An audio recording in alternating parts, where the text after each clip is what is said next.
Good morning, everyone. I hope you are well, and thank you for joining us for this event this morning. I apologize for being slightly late. I actually was on the phone to our Woodside Park correspondent in Israel. That, of course, is my son Yosef, who was just relaying and sharing with me the sentiments and feelings in Israel, or at least in Jerusalem at the moment. He says things are very tense. A lot of confusion, but everyone's praying that peace shall be restored. And I think that is the universal feeling. But let us not be under any illusions. It is a war zone there at the moment. 850 missiles landed, were fired towards Israel overnight. I think 5 people were killed. There was rioting last night in Lot. Lot is a interesting town, a mix of Jews and Arabs, which traditionally there's never been any problems, and yet last night there were problems, and cars were set alight, buildings were smashed, shops were defaced, and synagogues were burned. And they're calling it, a modern-day Kristallnacht, and the people were in a state of fear until the police arrived and the guards arrived. Some of them have been evacuated. So it's the fear from the outside and from the inside. And of course, there's always, Israel's not perfect, and we can always point a finger and be critical and say that this policy is wrong and that policy is wrong. I'm not coming to whitewash or to justify everything that Israel does and to look at it through rose-tinted glasses. But let us be under no illusions. Let us be under no illusions that, Israel and the town and the civilians and the innocent people there are facing a real threat at the moment, and therefore they have to defend themselves until peace is restored. So it's a very, very difficult situation, and our thoughts and prayers go out to our people in Israel, that they should be able to once again be able to go out and have security and peace as we start this new month. And a Chodesh Tov to everyone, and welcome as we start the new month and the lead up to Shavuot. I can't imagine what Shavuot is going to now look like in Israel, but I would say that it's going to be a very different complexion to the usual Shavuot atmosphere. Usually, of course, it's good weather. People are able to walk out, enjoy Yom Tov, go to friends. I don't think any of that's going to be happening. Everyone is living next to bomb shelters, and it is a state of fear. But who knows? Hopefully, as quickly as it started, it can finish. So we wish long life, and of course, we're going to learn and dedicate our learning in memory of Ami Bas Aryeh Kol Kazimir Yom Yochi ben Moshe Eliezer Shlomo Yechia ben Moshe Eliezer ben Sion ben Yitzchak Aryeh ben Shimon Leah Bas Paivo Avram Mordechai ben Moshe Katna, as well as those that lost their lives in Meron and those that lost their lives last night. Our thoughts and our prayers go out to the families. I can't imagine, there's levayas taking place today, funerals taking place today. In Israel, people that went to sleep last night and their rocket, you cannot believe it, but rockets were raining down, and some people were tragically killed. So our thoughts and prayers are with the families. I want to discuss with you today something that I think is fundamental, and sometimes we take it for granted, or I take it for granted, that everyone knows what we're doing. Let me just put on a light because it's a bit dark in Woodside Park today. Okay, hopefully you'll be able to see me a bit better now. So as follows: as we approach the divine revelation, the giving of the Torah, there is a question which I want to deal with, and that is, how do we know it's true? In other words, somebody suggested to me only the other day, they said, well, listen, why can't we change things drastically? That's what we need to do. We should have video cameras in shul, and we'll be able to film what's going on. And, we can have, if you go that far, I would suggest that in every pew, you can have a little pop-up little computer, and you can have different services that you can visit. The list of possibilities is endless. Why can't we do it? Times have changed. Let's move on. And the answer that I'm sure that you are familiar with is quite simply that we have a code of law. We have an unbroken chain of tradition and of Jewish law, which dates back to Sinai, and therefore, that is the corpus of Jewish law. Now, if we decide that we want to change that, right, if we say we're not going to keep that, one, you can do so. Nobody, fire's not going to hit you. Lightning's not going to hit you, at least not in this world. But the only thing is that once you start changing the goalposts, once you start moving the goalposts and changing the rules, it's no longer Judaism. Now, you can do whatever you want, but just don't hijack and kidnap Judaism, right? And call it that if it does not exactly resemble the same Torah that was given on Sinai. Okay? So now the only question is, okay, so that, as long as we are clear on that, that's the starting point. Okay?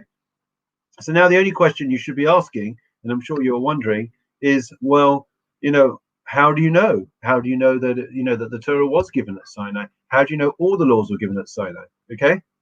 So I want to share with you one idea that comes from the Chinuch, and it's expounded upon by the Chasam Sofer latterly in the Malbim, and hopefully it will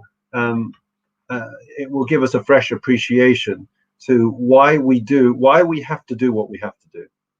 Okay? I mean, we shouldn't do things because we have to do them. We should do them because we want to do them. That's another level. But let's start with the basics. Okay? Lovely to see you all looking so well on Rosh Chodesh. Okay, so as follows. If I was to ask you, I think Harry's here. Let's pick on Harry today. So if I was to ask you, for example, how do you know that that the second, that the Holocaust happened? I was watching a program last night about Holocaust denial. It's completely fake news, according to some. How do you know that it happened? Right? So you'll tell me, well, there were the survivors, the witnesses, right? Isn't that a proof? And somebody can come along and they can say, well, how do you know that they're telling the truth? Maybe they made it up. Maybe it was all fibs, right? So in order to answer that question, I think we have to go back and ask ourselves a more fundamental question. And we're dealing with historical evidence and historical proof. How do we know in this life, in this world, that anything actually happened? How do you know? How do you know that somebody's not making it up? People tell white lies, they tell stories. We've seen it, the fake news, right? We see it all. I saw a video that somebody showed me yesterday of, and I'm not saying there aren't casualties on both sides, but I'm just talking about in terms of fake news. Of they videoed these Arabs laying down, and then they basically dressed up and created and orchestrated a set to take pictures of people pretending to be dead before anything had actually happened. So the PR well-oiled machine was already in place before any bombs or anything landed in Gaza. They'd already prepared the photos. So the question is, how do we know anything happens? Let's go back in history. If I was to ask you, how do you know that the Roman Empire ever existed, the Greek Empire ever existed, the Babylonian Empire ever existed? How do you know it existed? And the answer is that if you have, let's say in the middle of this video, I suddenly do something quite miraculous, something incredible, right? And I take off my shirt. There's a super rabbi cape. And I all of a sudden am able to fly into the sky, and you're all watching in awe. And you go and tell your friends, how many eyewitnesses would be to that account, to that incredible manifestation of my strength? Well, there would probably be 7. There's 7 people watching, so there are 7 people that would be able to be witnesses. Those 7 people would then go and tell other people, but that would be secondary evidence. That wouldn't be eyewitnesses. Okay. There are only 7 witnesses because only 7 people saw it.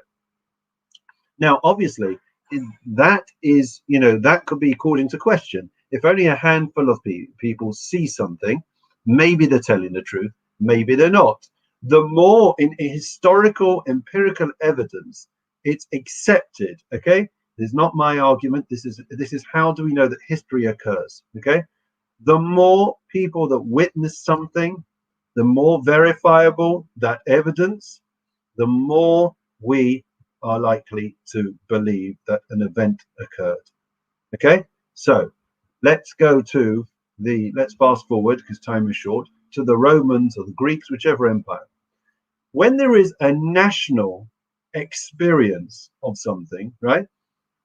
All the nations of the world, right? If you have, the Roman Empire was something that was undisputed. Everyone recognized and acknowledged that there was a Roman Empire, that there were certain battles, the Battle of Trafalgar, etc., the Second World War, the First World War, the Crimea War, the Boer War. When you have events that are witnessed by hundreds of thousands of people, then in historical terms, that is seen as undisputed, and that is seen as ratified, as accurate evidence. Okay. Now, of course, you can always make an argument, and cynics will argue, despite the Holocaust, that that there's still a minuscule 0.000% that the whole world is lying. But on balance, what people would say is when you have the more people that witness something, the more verifiable. And the greatest evidence that you can possibly have is where there is a national experience. Second World War is undisputed. Why? Because it was a national experience, right? So it is with all the other events that have occurred to different nations. When we come to Sinai, that is precisely what occurred. With great pomp and circumstance, right? With fire and lightning, God came down and spoke to the Jewish people. Okay? Didn't speak just to Moshe. At the time of the giving of the Torah, we have it in black and white in the Torah. Okay? The Torah says explicitly that I spoke to you. God says, I spoke to you on Mount Sinai and I told you all the laws, right? Now, if that was fake, right? Let's say that Moshe made it up at some point later, or someone else, a great charismatic demagogue, came up later and he decided, that he was going to make it up and he was going to backtrack, he was going to retroactively say that it happened on Sinai. We have an unbroken chain of tradition that goes all the way back to Sinai, right? Our parents, grandparents, going all the way back. It's been an unbroken chain. And it was a national revelation. So for that lie to take place, right, it would have to be someone would have to be aware that that lie has taken place. Now, you're going to have to agree that we would have to have a whole nation that would be agreeing and in with this lie. Okay, there was again national revelation, right? Either it did happen or it didn't happen. A nation, we believe, experienced it. Now, if that didn't happen, and it was written at some point later that a nation experienced it, you're going to have to get millions of Jews to all agree on something that didn't happen. I can barely get 2 Jews in our community to agree about anything. And you think that it's possible that the whole nation, 3 million, 4 million people at the time, or at a later point, 5 million, 6 million, numbers go up across the world, all would agree, okay, to be in on the greatest lie in history. So our sages don't believe that that is something that is likely, probable. In fact, it is very, very, very unlikely. The divine revelation was experienced by every man, woman, and child. Our forefathers, our matriarchs, our patriarchs. Sorry, not our matriarchs and patriarchs in Abraham, Isaac, and Sarah, Rivka, and Rebecca, but our forefathers, our family that went before us. It was a national revelation. In fact, I'll tell you something even more profound, and that is that each and every one of you experienced divine revelation. Now we're getting deep. Now you're going to say to me, now the rabbis really lie. Now, what do I mean by that? What do I mean by that, Michael? Good morning, Estelle, Richard, and everyone else that joined us earlier. What do I mean by that? I mean as follows. I mean that there were, the Torah our sages tell us that there were the core souls of the Jewish people, okay? And the souls of every one of us were there. They had to be there, because if you're going to commit to future generations, then the core souls of every Jewish person were there, okay? So in fact, we all, on some level, some meta level, have experienced that divine revelation. And really, when it comes to Shavuot, that is what it is really what it's all about. It's a reaffirmation of our commitment to our eternal values and to that moment in history when we became entered into a very special covenant and relationship with us and God. It's something so special and privileged to be part of the Jewish people. In fact, it's interesting. What's the name of the mountain where the Torah was given? Anyone? So most people are going to say Sinai. Okay, Alan would say Sinai. And he would be right, but he would be wrong. The real name of that mountain is Chorev, Mount Chorev. Okay, the reason why it was called Sinai, many reasons, but one reason is because that was the cause of hatred and jealousy. In other words, us becoming the chosen people. God chose us, we chose him. After all the other nations had been offered the Torah, let's make it quite clear. Okay, you could have gone to any other nation. The fact that we accepted it and the fact that we have this special role in the world does cause a sense of hatred sometimes, jealousy, misunderstandings, and also a sense that we are the moral conscience of the world. And therefore, when you are constantly holding a mirror up to other people and saying, this is what you're meant to be, this is how we, as God's people, all of us, blacks, Asians, Indians, doesn't matter who it is across the world, we are all God's children. That's what we believe in. And everyone has a role to play. And the same way that in an army, you have all different, you have the generals, you have the corporals, you have the captains, you have the foot soldiers, you have the navy, you have in any conflict, you have all different people, and you need each and every one of them. So that is the Jewish belief. Yes, we have a prominent role, we have a key role, right? No question. But at the same time, when we say in the Aleinu, that on that day God will be one and his name will be one, we're talking about in the future, it means that the real completion of this world is when every nation, every person, every civilian, every man, woman, and child across the whole world is able to come to that recognition and realization that we're children of God and we're here to serve him, not serve our own needs. It's an unbelievable idea. There are many debates. I was watching a debate yesterday that took place outside APAC, the conference in America, and where some neo-Nazis decided to debate with an Israeli. And it was, it's fascinating. We have no idea the misconceptions, misunderstandings that are out there, and the propaganda that's out there, to be blunt, on the social media and other platforms, that they simply have no idea what we are about and what we stand for. But the way to change things, as we've said time and again, is that we, each and every one of us, has a responsibility. It's about not just collective responsibility to the Jewish people, but individual responsibility. All of us count. All of us make a difference. Our job is to make that difference time and again, wherever we are, in all walks of life, be it the way we behave in a shop, in business, the way we behave in public, in private, wherever we are. You have no idea. Little things can have a profound impact on people and on their lives. With that, we conclude. Okay, praying, of course, today, in particular, for peace to be restored in Israel. The Lord is my shepherd, I shall not want. He causes me to lie down in green pastures. He leads me beside still waters. He restores my soul. He leads me in the paths of righteousness for his name's sake.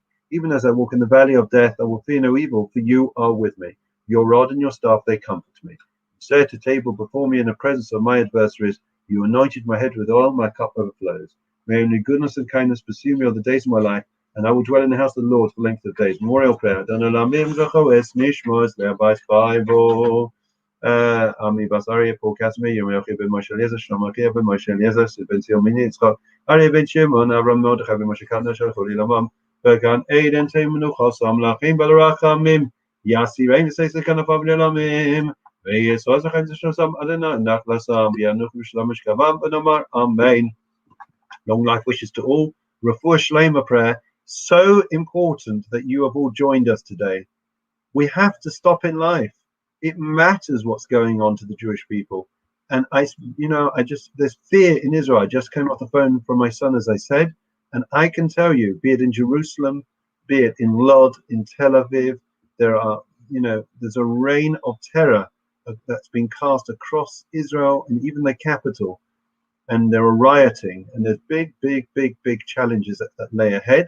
And we have to pray that there is peace restored for us, but also for the Arabs as well.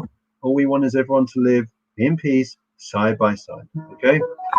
מי שיברך אבותינו רבי יצחק ויעקב, משה אהרן דוד שלמה יברך אפס החילם, אבו שנו מספלים בעבורם בזכות הקדוש ברוך הוא ימלא רחם עליהם לחם על חוסם, וישלח להם מחוש להם שמיים, לכל בן בסוף שייך ישראל, רפואת הנפש רפואת הגוף, השלום זמן קריב ונאמר, Amen. Wish everyone well. Please God will be back tomorrow morning, same time, same place. And then, of course, we look forward to Thursday night, a pre-Shavuot shir, and then we're looking forward on Friday, the final Kabbalat Shabbat with David Berman. After that, we'll be moving to the Kabbalat Shabbat on Zoom in the shul at 7:30. But this week is the last one with David and Sammy.